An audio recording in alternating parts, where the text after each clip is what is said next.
Mandate, the 1819 version was published a couple of weeks ago. And then we also have the NHS planning guidance, which was just refreshed again a few weeks ago. And then obviously we've got the Prime Minister's Challenge on Dementia 2020, which is the focus of this conference. So in our mandate, it refers to the 2020 challenge. So our overall goal is to basically do everything that the 2020 challenge on dementia says we ought to be doing. And then we've got some sort of interim deliverables. So we had some for 17-18, we've got some for 18-19. They're pretty much the same. We have a national ambition in NHS England to diagnose at least 2/3 of people with dementia as having dementia. And then the second bullet really is just about implementing and embedding the dementia pathway. This refers to a document that we published last year that I'll come on to in a little bit. And then in the planning guidance, this year it just says that we're going to maintain the dementia diagnosis rate and improve post-diagnostic care. And I'm sure you'll appreciate that's quite vague. And we like it like that because it gives us a lot of leeway to do lots of good things. One of my pictures is missing. Hang on, there it is. So the one that's just appeared, so the implementation guide and resource pack for dementia care, that's the pathway document that we published in July. It's a very short document, it's about 11 pages, and it sets out sort of our interpretation of the NICE guidelines in terms of what we ought to be delivering in the dementia pathway. It was originally a much longer document, it was about 40 pages. For various reasons, it got shortened to 11 pages. The longer version, in the very pretty pictures to the other side, they're going to be published imminently by the National Collaborating Centre for Mental Health. So there's the main document, which is the full implementation guide, and that's just a much more expansive version of the shorter one. And then the appendices and helpful resources guide is going to be published with that. It's due out like any moment now. We don't have a date, but it's imminent. As soon as it goes live, it will be on the NCCMH website rather than our own website, though. So in the one that we published and in the one that's coming, we referred to the planning guidance sort of commitments that were live for 17-18. So specifically, it was to maintain the diagnosis rate of 2/3, but also to increase the number of people receiving a diagnosis of dementia and starting treatment within 6 weeks of referral. And then again, improving the quality of post-diagnostic support.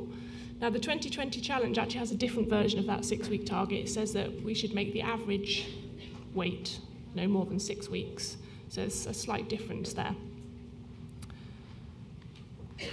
So broadly what we do, you may have seen at previous conferences, we quite often present on the WELL pathway for dementia. So we split it into 5 themes. So we've got preventing well, diagnosing well, living well, supporting well, and dying well. But we tend to condense those down really into the diagnosis and post-diagnostic support.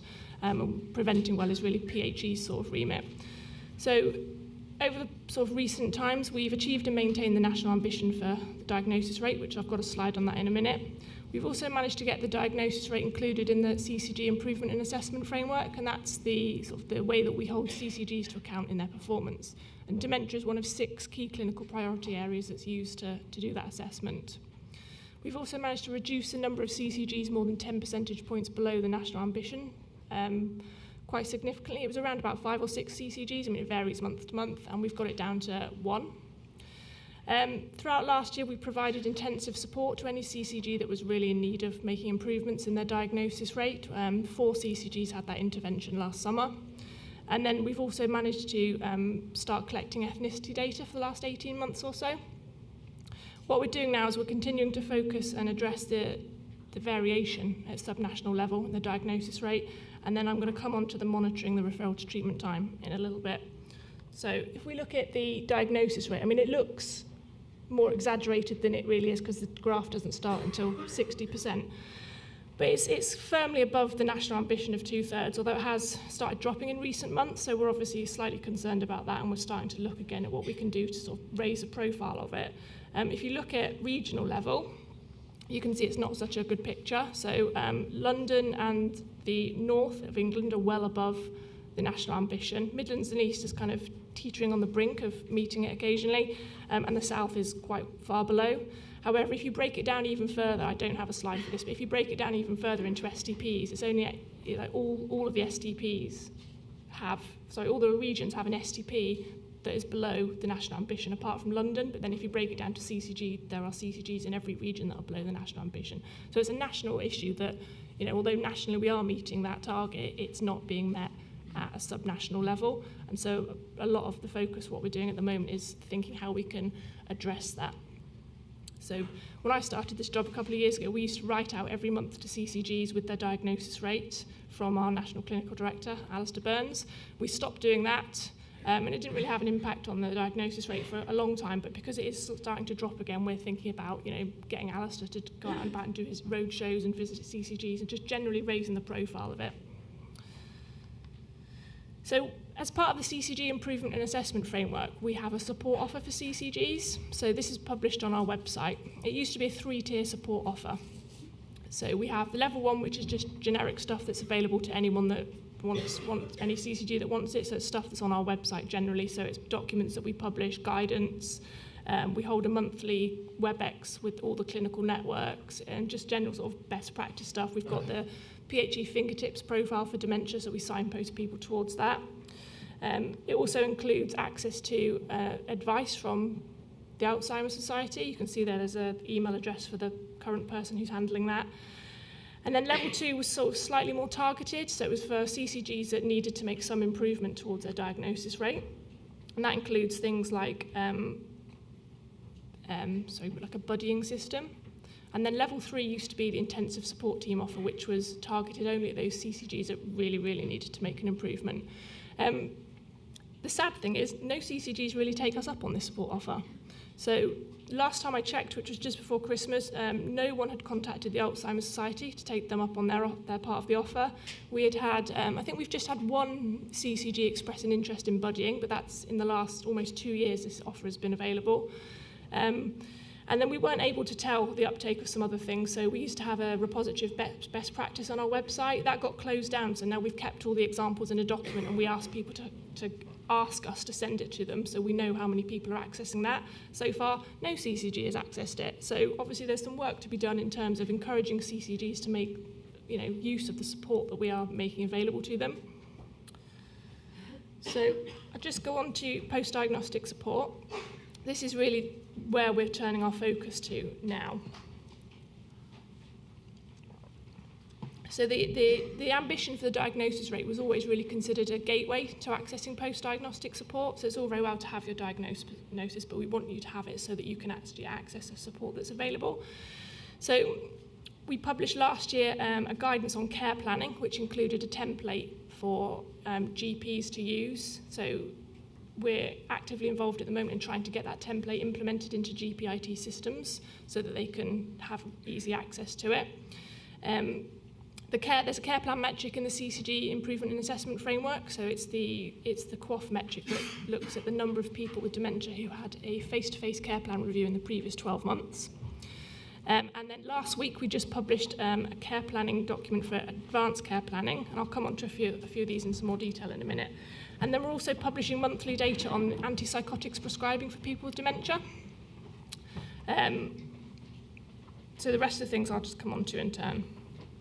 So this is a document that was published last Monday. It's been a long, long time coming. It's very challenging to publish things from NHS England at times.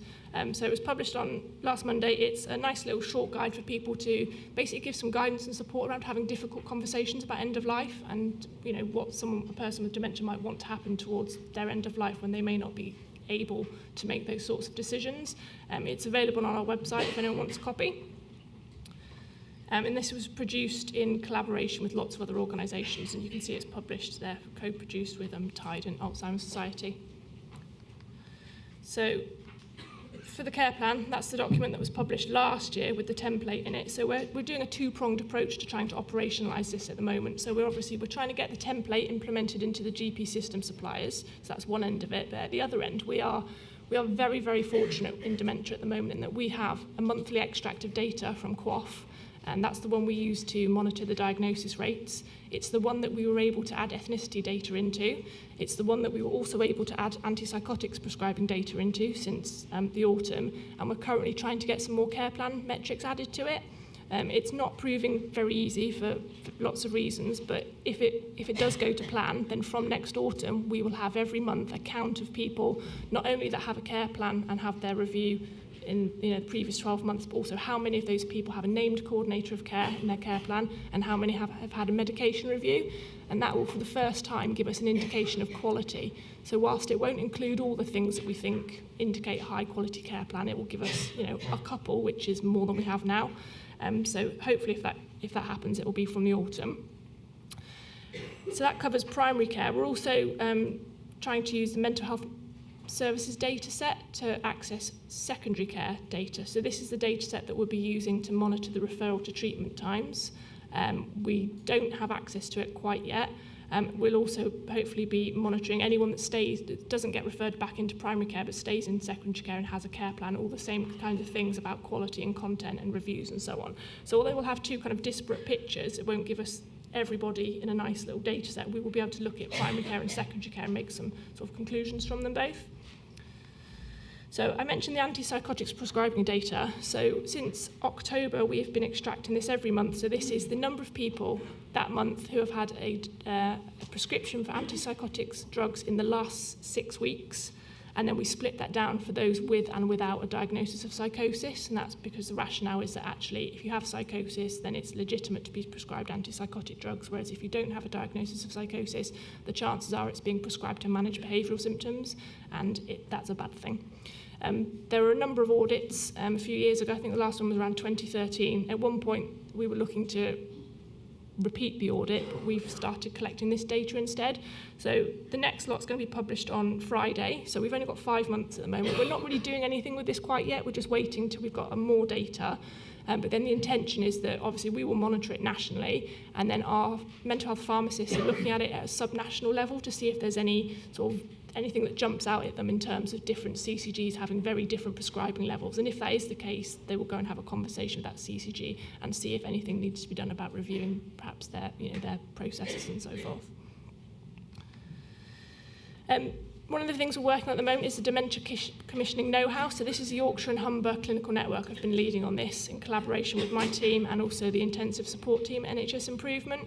It's kind of intended to replace the intensive support team. When IST went out and did their 4 reviews this summer, they found that all 4 CCGs really had the same kind of problem in terms of why they had low diagnosis rates. So it was about the systems, the processes, the data, leadership, and so on. So that's all now being condensed into this know-how sort of toolkit that CCGs will be able to use to sort of self-assess where they are and how they might be able to improve their performance against that.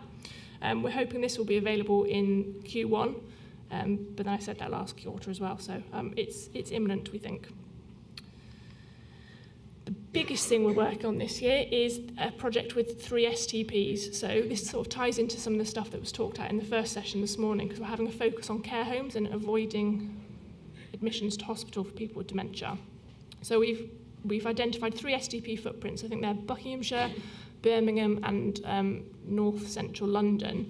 They were chosen based on a combination of the stuff that they had in their STP plan and also where the Alzheimer's Society is already working in those footprints.